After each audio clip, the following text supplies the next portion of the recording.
This comes from Matt Bowen, the NFL Free Agency 2024 class, the top players who could be available next year. It kind of informs us a little bit, Reg, on what the Cowboys are doing and how they're moving, because you start to look around at some of the categories that Mr. Bowen puts together. He's got the quarterbacks, of course, because, the quarterbacks drive this thing. The bank breakers, the 23 franchise tag players, the offensive playmakers, and impact defenders. And I want to start with stars who could break the bank, because this is going to have a direct impact on a certain David Mulligetta client by the name of Micah Parsons. That's because Nick Bosa, the money. Yeah, he's going to be a star that's going to break the bank next year, because he is coming off, of course, a league-leading 18.5 sacks and was the Defensive Player of the Year for the National Football League this past season. And if Nick Bosa is about to get the money, Micah Parsons is about to get the money too, because, of course, Micah Parsons, top 3 finisher when it came to NFL Defensive Player of the Year. Of course, was unanimous Defensive Rookie of the Year, first team All-Pro in back-to-back years for his first 2 seasons was Micah Parsons. But this tells me a little bit about what I need to know, but I don't necessarily need Nick Bosa to tell me, hey, Micah Parsons about to get paid, but you can just see kind of the parallels that those two are going to be on for the next several years, because both of them are going to get paid next year. Yeah, I mean, whichever one goes first, I imagine that they'll make it easier on the second one. Yes, right, because that's a great point. Change the name. Give me that. But I think we and obviously the Cowboys knew that this is going to be the thing that they need to get done. I mean, after the rookie year, right? We were all like, oh, okay. Yep. Go ahead and write that one down. The second contract's probably already written. They just wait until they're allowed to sign it. Right? Like, I think that is one where the Cowboys know for sure that they want that man to remain around, or that they need that man to remain around, and he knows he's going to get his money. So yeah, absolutely. Imagine a player in his first 3 seasons being a top 3 finisher, if this happens, a top 3 finisher in NFL Defensive Player of the Year voting, a 3-time first team All-Pro, and someone who was Defensive Rookie of the Year, unanimous Defensive Rookie of the Year. Can you think of a better start to a defensive career for a player than what Micah Parsons could be putting together by the end of the 2023 NFL season? Because it's hard for me. Realistically? Realistically, probably not. Now, if you come out here and like somehow Reggie White and then like, win an MVP or something. All I know is that other than the Cowboys' actual season, the most fascinating thing I cannot wait for is until after the season's over with and what that contract negotiation is going to look like. Because it should be very simple. Yeah, I was like, it's not going to be much of a negotiation. It should be a blank check. How much you want, Micah? Because I think David Mulligetta is coming for blood. Because never forget, David Mulligetta client list includes Kyle Pitts, Jalen Ramsey, and Deshaun Watson. Get ready for that in 2024. He probably take 4 or 5%. Like with that kind of client listing, his clients are willing to give it to him. The way he's getting those, those money deals for them. I was like, I feel like y'all got to know. Y'all got to know. I get their money. Anyways, another player who makes the list of stars who could break the bank includes one of your Dallas Cowboys as well. Okay. Trayvon Diggs. Now, here is what Matt Bowen says about Trayvon. Yes. You pay up for on-the-ball production. You pay up for on-the-ball production in the NFL, and that's what Diggs has put on tape over 3 pro seasons. Since getting drafted in 2020, the Cowboys' 6'2" corner has logged 17 interceptions, tied for first, and 49 pass breakups, which is second since coming into the league. He's aggressive in coverage and makes plays, though that play style can sometimes hurt him. As the nearest defender last season, his 64.9 completion percentage allowed was more than 2 points higher than expectation per NFL Next Gen Stats.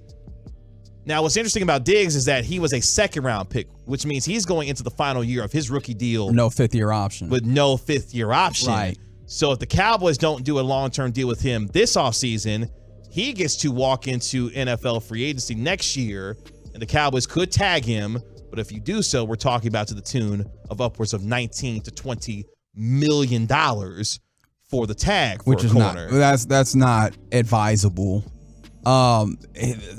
we understood since his rookie season around these parts, like he was a little polarizing because of that nature, right? The ways in which he could take the ball away and those things, but then the idea that, oh, well, look at the yards that he's giving up, right? Like that, we've heard all of that portion of this.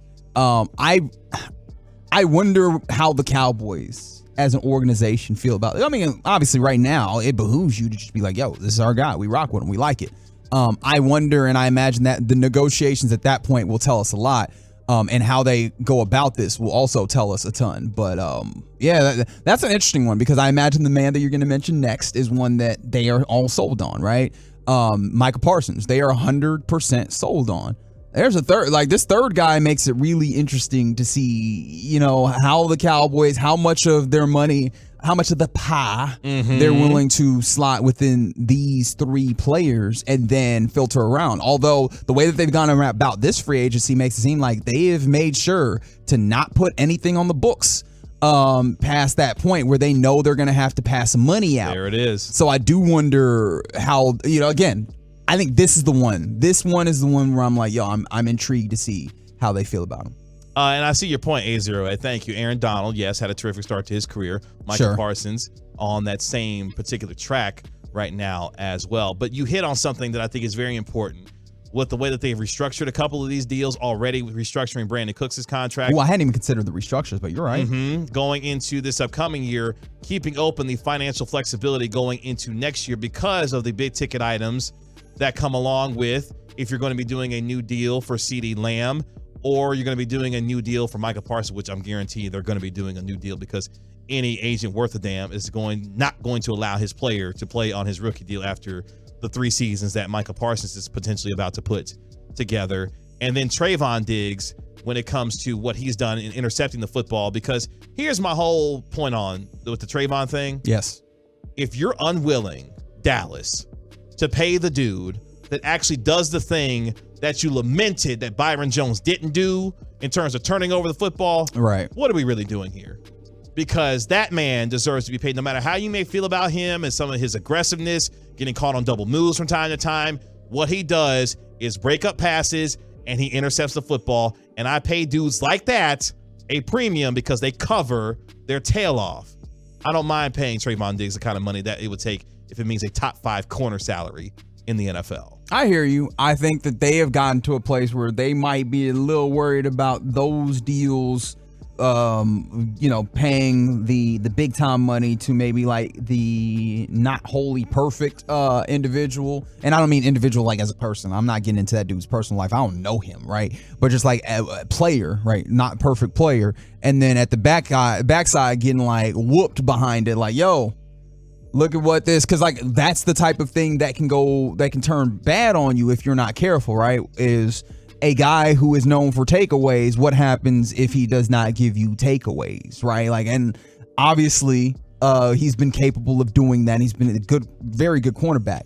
All those things, like the perception on any player changes when we start getting these contract numbers. When you put a whole bunch of money on it, the perception on these things change. And again, I realize I looked up right now. I'm like, oh boy, I am defending the Cowboys organization. This ain't a fun place to be. However, like I do understand how that might be a concern to focus on. The final player on this particular article that Matt Bowen puts out here, and other names that are included on here, include guys like Lamar Jackson, Saquon Barkley, and others. It's a really interesting look if you have an opportunity at ESPN. The other one being that's on this list when it comes to the 2023 franchise tag players, of course, your very own Tony Pollard.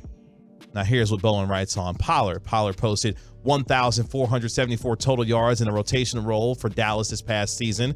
Of course, he fractured his left fibula in the playoff loss to the San Francisco 49ers, but if healthy in 2023, Pollard will take over as the Cowboys backfield, after the club release, of course, Ezekiel Elliott.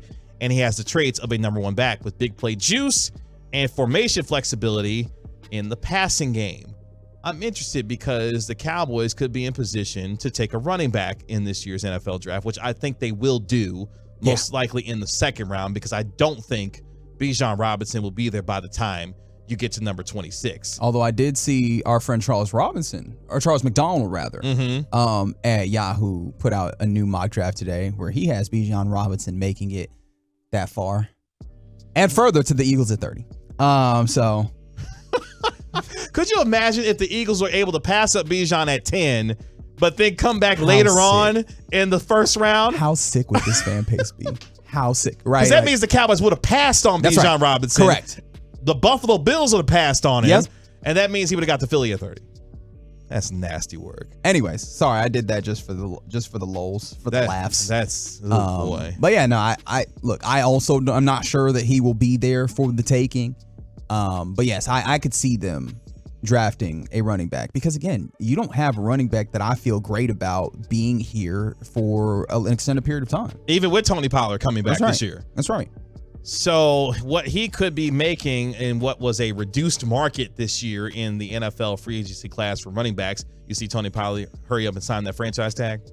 It was like, yeah, let's put this $10 million. Let's lock this in before let's y'all lock say that something $10 million in the bank at minimum. Because if he had to go out here and like hit the streets to get a contract done, apparently nobody's hiring in that way. Like not in the range he's talking about in the metaphor that we have set up. He said, I'm going to collect this $10 million and pass go today. And that's exactly what he did. God bless him for it too. That's a smart man. Enjoy that money. But this window gives you a picture into how the Cowboys, I think, are looking at not only strategically this year and making a quote-unquote all-in run with acquiring Stephon Gilmore, because I'm sure Trayvon Diggs is excited about Stephon Gilmore on the other side, given what he can do in terms of intercepting the ball.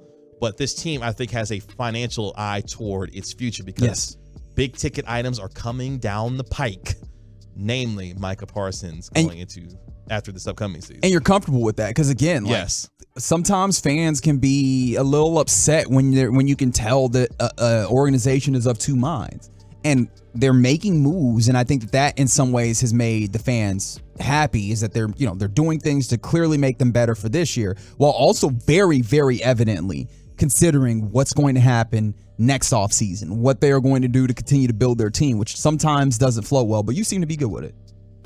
I think they are in a good position here, and the salary cap is going to continue to go up, which is a good thing. And as long as they find a way to get a restructure done with Dak Prescott, or excuse me, a contract extension. No. I meant to say a contract extension with him after this upcoming year. You'll continue to have that flexibility open for your pockets.